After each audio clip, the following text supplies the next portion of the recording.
Hello everybody.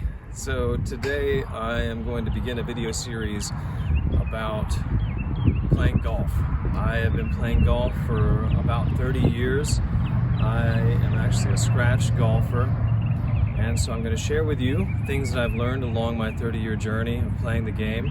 I hope to bring some new concepts and ideas, maybe demystify a lot of information about the golf swing, and understand I am not a PGA Tour professional, nor am I a PGA Tour coach. I am just an avid lover of the game, and I've been playing a long time, and I've learned a lot of things along the way. I'm mostly self-taught, so a lot of the things that I've learned have been through experimentation, trial and error over the last 30 years of playing. So I've tried a bunch of different things, and I'm going to share with you what I've learned and what I consider to be the easiest way to swing a golf club with the greatest consistency and maximum power. And this is going to be a course, so this is just the first of many videos that I will do. I will be uploading one a week, and we're just going to start from the basics and build from there. Eventually we'll go over every single aspect of playing the game, from the swing to actually shot making. So this is going to be a long course that I plan to upload videos on, like I said, every week. So today we're just going to start with the grip. So the most important part of the golf swing is the grip. The way that you put your hands on this instrument will determine how you're able to deliver the club at impact. I view the golf club as no different than any other implement, an axe, a hammer, it's a tool. And we have a bunch of different ones, but pretty much they're the same. And because it's a tool, I believe that there is a certain way that you want to grip it such that you can deliver the club properly. And no different than a hammer. If somebody grabs a hammer and they grab it like this, maybe a child or a first-time beginner grabbing a hammer, they'll grab it like this and try to hit it like that, but you're not going to really deliver much power with it until you learn to hold it like this, and then you can hit it. What makes the golf club unique as a tool is that most implements and tools that we use meet the handle at a 90 degree, but the golf club doesn't. It's at a slant. So this is more reminiscent of the old weed slings or sling blades that were at an angle. So it's kind of complex, and there's been many ways that have been talked about of how to swing the golf club and how to do it, but it's not really been stated that this is the way that it's done. So I'm hoping to provide some foundations for that and some understanding about that. So first we're going to start with the grip, because like I said, the way that you hold it is going to determine how you're able to swing it. Your grip is fundamental because it's what connects you to the club. You can make great body motions, but if you don't have a great grip, it's not going to translate well into the club head being delivered square through impact. And before I even go over the grip, we also want to talk about what kind of tool this is. The golf club is a lever. Now this may seem obvious to some of you and maybe not so obvious to others, but the golf club is a lever, no different than a wrench. And we're taught in school that a lever works with the lever itself, but in order for the lever to work, it has to have a fulcrum. And you have to place a point such that when you pull down on the lever, it goes up on the other side like a seesaw, and vice versa. But you have to apply the fulcrum.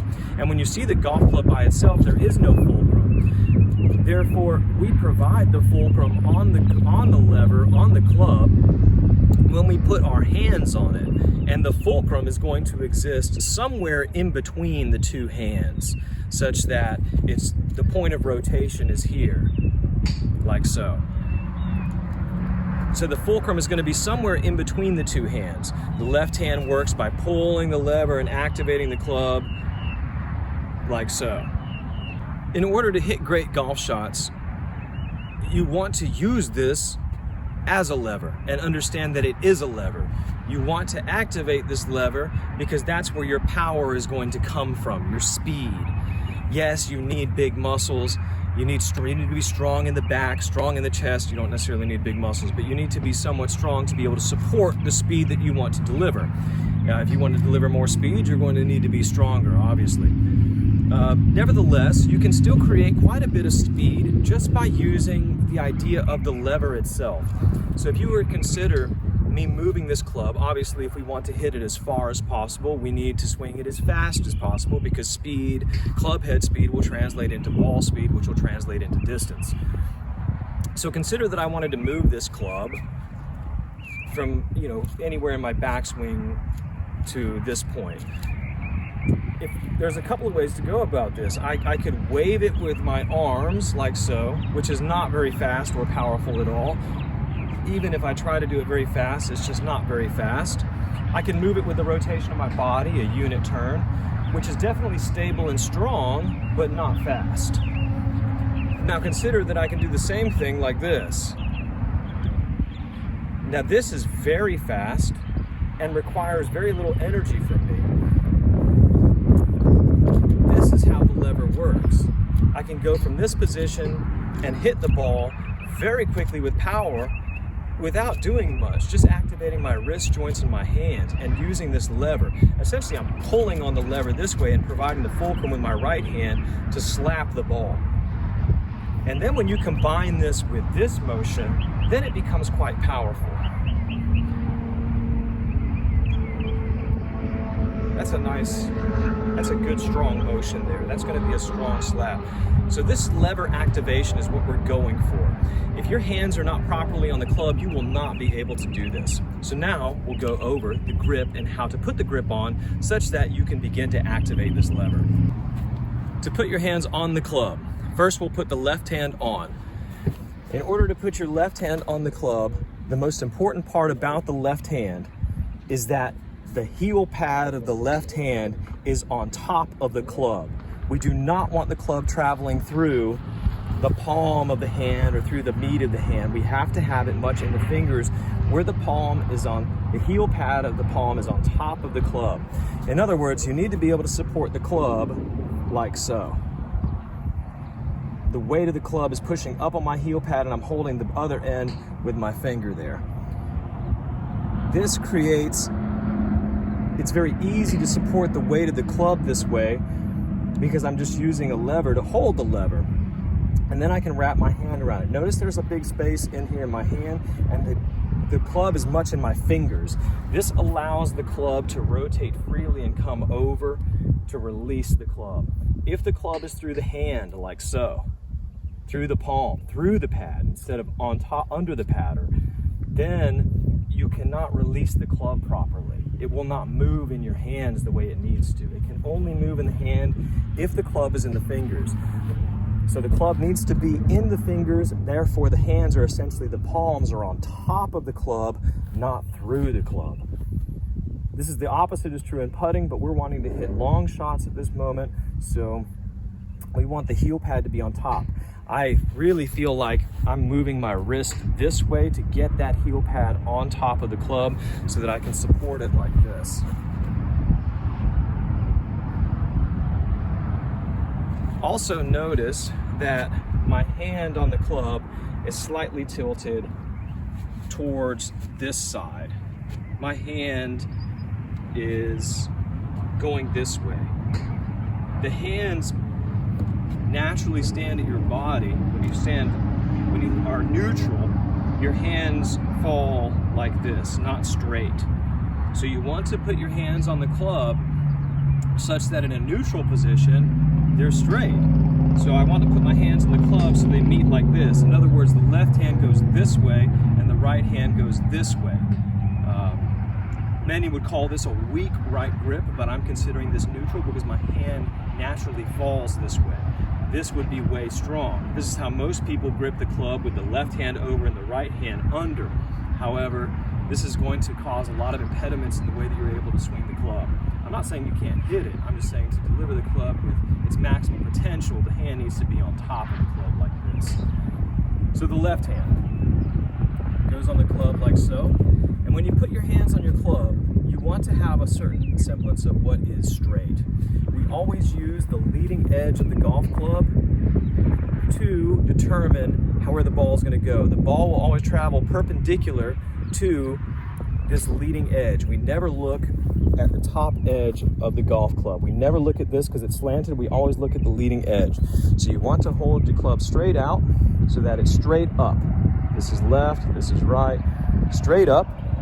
And then once it's straight up, you put your grip on it and you can hold it out like this so that your hand is somewhat neutral and it's straight. So when your left hand is neutral and it feels good and you're extending your left arm out and the club is straight up, this is going to be a neutral grip. Once you have your left hand on that club, you can even take some swings like this and feel what that feels like. It should feel quite good with the club able to release through impact on the other side. To put the right hand on the grip, go ahead and hinge or cock the club 90 degrees like so. Then you want to put your right hand on the club such that we're pushing this way. We do not want to put our hand and wrap it under like this. We will never be able to swing it well like that. This is through my hand. You put the club, I like this first joint of my finger to be such that it's pushing the club straight away from me. Notice how high my hand is on the club. Then I wrap around so my hands look like this. Notice it's in my fingers, not in my hand.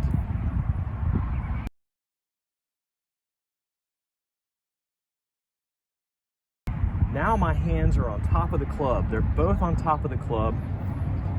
And now I can activate this lever readily. This is my hinge, this is my cock. The club is at 90 degrees to my arms. And then when I want to unleash this, I flip it and pull this lever this way, and my right hand goes that way. This is cocked, uncocked, hinged, unhinged. This is a very simple motion, but it needs to be practiced. Once you have your hands on the club this way, then you can take some swings and feel what that feels like. Notice what my hands look like. Again, this one's going this way, this one's going this way, like so. Rory McIlroy uses a grip that's very similar to this. Hinged, unhinged, hinged, unhinged.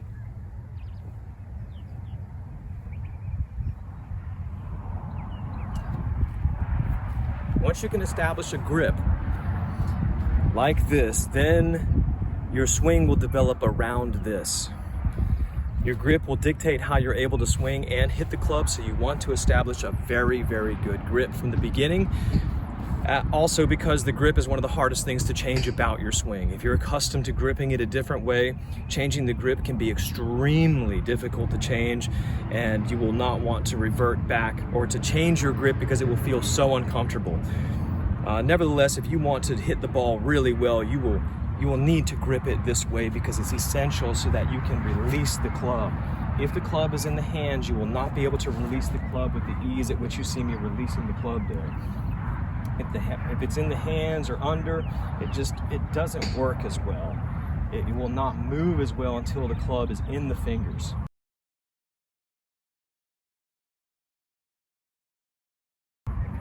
So again, I repeat, the hands work like this. Left hand, right hand on top. Hands are on top of the club. We activate the hinge. Grip pressure. My grip pressure varies throughout my swing. I don't just hold it constantly at one pressure throughout the entire swing. Nevertheless, on average, I would say my grip pressure is probably between 2 and a 4 out of 10. If 10 is choking it down, squeezing it as tight as I can, and 1 is just barely holding on to it, I'd say my grip pressure is, again, 2 to 4. We want a light grip pressure so that the club can move in our hands. If I squeeze it down, notice the club will not move. It doesn't hinge. It can't hinge because my muscles are flexed, they're contracted.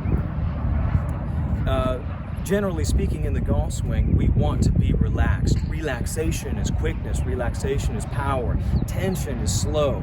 If I just move my arm, you see I can move it very fast if my hand is relaxed. If I squeeze my hand tightly, I can't do that nearly as well because my hand doesn't move well when my muscles are flexed or if they're tight. So to move well in the golf swing, you need to think relaxation. If you're relaxed, you will be able to move fluidly. So the grip pressure needs to be quite light.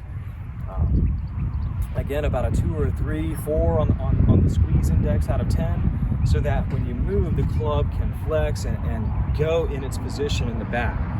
In the next video, we'll discuss the rest of the upper body movement. This is just the first video in which I'm discussing the grip, how to hold the club. In the next video, I'm going to discuss the rest of the upper body movement, and we'll have that, and then we'll go over the lower body movement and then piece together the entire swing. In order to practice your lever, it's very helpful to get in front of a window where you can see your reflection, or even a mirror in your house, something where you can see yourself or even record yourself, but it's better to have the instant feedback of a mirror, of some type of reflection. And you need to get in the mirror and get your grip on it and look at yourself in the mirror and make this motion so that when you hinge the club hinges flat. We do not want to hinge the club up because we're trying to swing the club this way. So I want my motions to be parallel to that.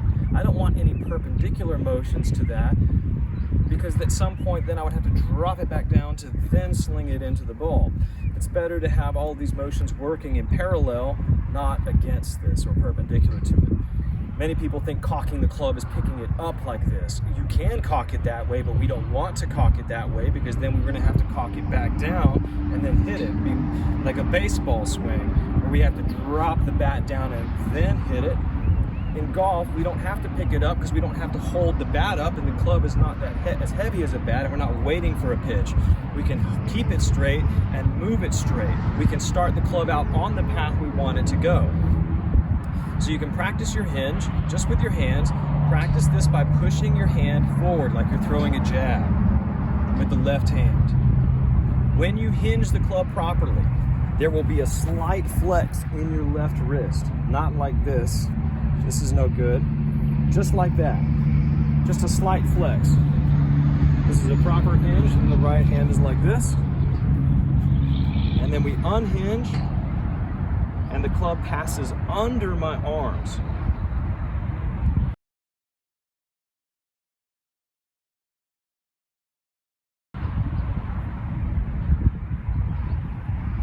Just like this.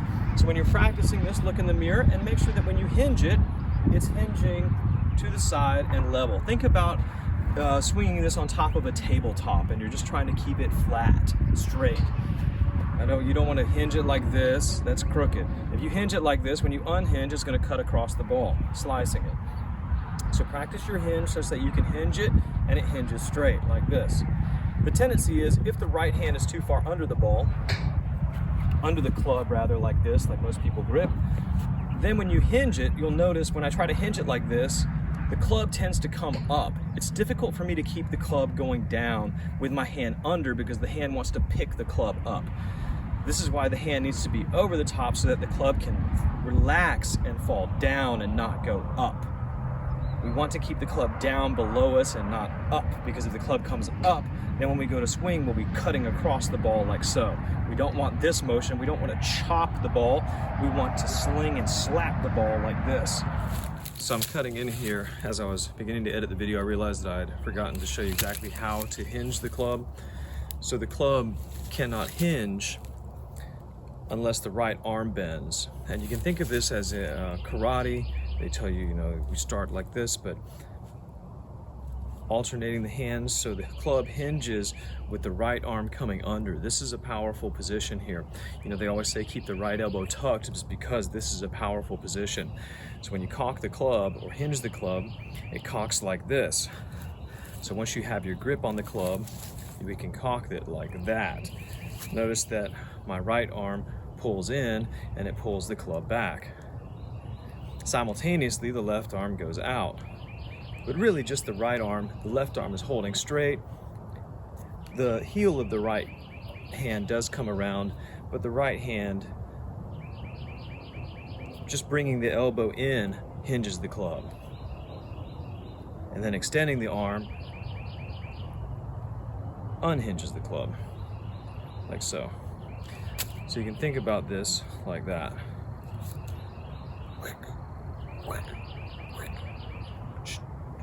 Hinged, unhinged. Arm comes in, and the left side really feels like it folds on top of the right side like this.